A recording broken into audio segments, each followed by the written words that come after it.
Welcome to the Section A of Core Module 1. The title of our section is Women's Empowerment and Why It Matters.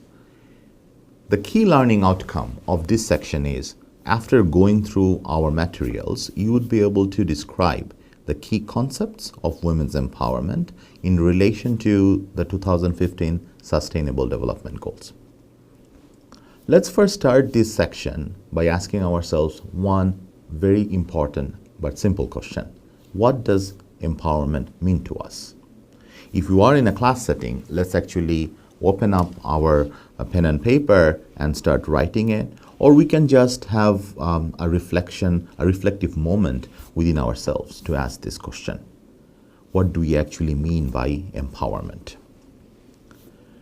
If we look into women's empowerment more specifically, what we would see is, if a woman is empowered, so many good things actually can happen. First of all, our research shows that the families usually become smaller, better fed, better educated, if we can ensure proper and effective women's empowerment. Also, the research shows that a country's GDP would increase, average household income would actually shoot up. And more importantly, we would see that the other social indicators and critical indicators for human development, like infant mortality, also goes down if we have properly empowered women population. So when we talk about empowerment, what we actually mean is that people, both men and women, can take control over their lives, set their own agendas. They have the control to do anything, gain skills, and increase self-confidence and solve problems. According to UN Women, these are the key criteria to ensure effective empowerment, both for men and women. So when we talk about women's empowerment or empowerment in general, it's not a monolithic thing. There are so many dimensions to look into. There are cognitive issues related to education, how we are perceiving stuff, how we are gathering knowledge. There are definitely psychological things, dimensions within empowerment when we talk about different norms of the society, that we should do this or do that, or how the society is prohibiting from gaining certain empowerment for individuals. Definitely there are political issues involved in terms of right to vote, eligibility as leaders, right to raise our own voices, both offline in the real world or online. And then definitely there are economic implications related with empowerment. And we will talk a lot about it in different modules of Wi-Fi when we talk about, when we mention property ownership, land rights, access to finance. More specifically, in the context of Wi-Fi, it's very critical for us to understand and recognize the importance of access to finances and access to resources, and of course, access to information. So all these are the major components of empowerment. So when we talk about true empowerment, what we really mean is the women having agency. In terms of agency, if we want to explain it, it's the ability to make decisions about one's own life and the ability to work on them in order to achieve desired outcomes without any outside influence. So when a woman have those powers, those abilities, definitely she can change her own self, and definitely she can take charge of her own being. That's very critical. Agency drives a woman to overcome the systematic social disadvantages. It definitely helps her to be free from violence or raise her voice and activism against violence, have control over their sexual and reproductive rights, very, very critical. And the women with agency definitely can get their voice heard. That's very important.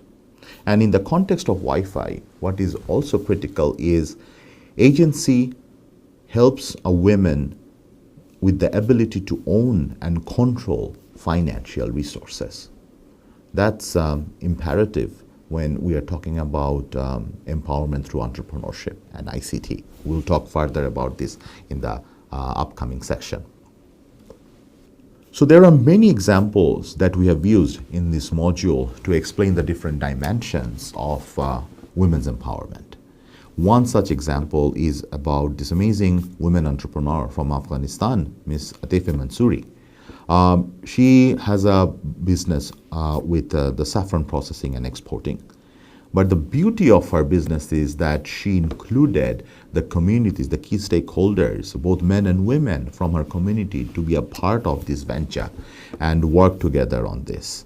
And definitely, once she started the business, the community saw the positive impacts and the benefits of working together and to be empowered, and how it helps to change their lives. So please make sure that you go through the example and then also sort out the examples that we can have in our own life, in our own community. So let's now take a pause and actually do a couple of reflective exercises to better understand and better conceptualize the different ideas that we just introduced in our core module 1, this section. So first of all, let's actually ask ourselves at both national and local level, in terms of our own country, in which sectors we think women are actually doing well. Let's actually talk if we are in a group setting, or let's reflect on this, have a pen on paper and see what are the sectors where women are doing well, and in what are the sectors the women are lagging behind in your own country. That's very important, because eventually, as we go along in the different modules and sections of Wi-Fi, these reflective exercise will definitely help you to better conceptualize the other key issues as well. In order to help us with the gender equality, our country is actually doing. And that will definitely help us to better understand where we are with respect to our neighbors, where we are with respect to the countries and the societies which are comparable with our own.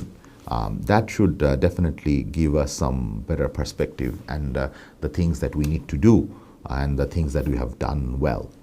So let's do this. Let's take a pause of 5 to 10 minutes and work on this. The other major issue that we have covered in Section A of Core Module 1 is Sustainable Development Goals and its relation with women empowerment.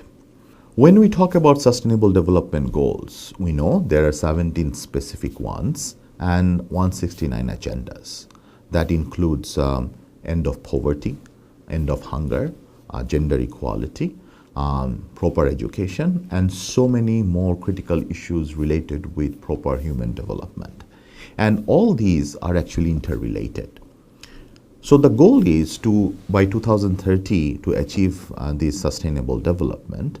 And in order to do that, definitely what we have seen is women's empowerment is a cross-cutting theme across all these 17 different goals. And also the use of information and communication technology as a tool or as an enabler, they have this cross-cutting application through all these goals as well. But more specifically, when we talk about SDGs and women empowerment, SDG 5 that talks about achieving gender equality and empowering all women and girls, that's more specifically talks about women's empowerment. And within that, target 5.B, we have explained it in our core module 1. Target 5.B actually talks about ICT. If we look into this, it's target 5.B talk about enhancing the use of enabling technology, in particular ICT, to promote the empowerment of women. So that's how we see that in order to ensure the success of Wi-Fi, it's imperative that we work towards achieving the SDGs, especially SDG 5. That's very, very important. So, of course, ICT for women's empowerment, we'll talk more about this in Section C. But definitely information and communication technology has a huge role to play when we talk about enabling women's empowerment or ensuring women's empowerment. It definitely makes sure that the women have access to better information. Women has a platform. Women have a platform to better access to information, to communicate, to have their own space, to get their voice heard. That's very critical. And definitely, ICT helps women to provide choices, which is very, very important if we want to make sure that we have women's empowerment and sustainable women's empowerment end of the day. So we briefly talked about SDGs. We talked about SDG 5 and the role of ICT. And definitely, if you look into the module text, you will have further explanation to it. But let's now pause again and let's do a reflective exercise, because we know before SDGs we had Millennium Development Goals, MDGs. And first, let's step backward a bit and see what we have done as a country, as a society, as a region when it comes to achieving Millennium Development Goals. I have provided the link for this. So let's first look into this and from a country's perspective and from region's perspective and see how we have done. And then let's actually write down some major opportunities and challenges when you think about your countries working towards achieving the SDGs, all the 17 ones. And more specifically, I would really like you to focus on SDG 5. And based on, you should be the expert and the best judge of your own country, of your own community. So let's first focus on SDG 5, how we can achieve this, and let's reflect what are the challenges, what are the opportunities, what are the nuances we need to look into when we are talking about working towards achieving SDG 5 for our own country. So the key messages of Section A of Core Module 1 are actually threefold. First of all, we understood that the women's empowerment is the process of enabling women to take control of their own lives. We're talking about effective agency. And then we also understood that the Sustainable Development Goals promote women's empowerment. And specifically, when we talk about SDG 5, it has a more specific focus to promote gender equality and women's empowerment. And then we also understood that ICTs actually have an enabling role to play to ensure effective and sustainable women's empowerment. So based on this understanding, I would request you to go through the text and the different case studies that we have put and the web resources we have provided for Section A of Core Module 1, and go through those individually and in group and better conceptualize the ideas, and let's work on achieving women's empowerment in our own community together.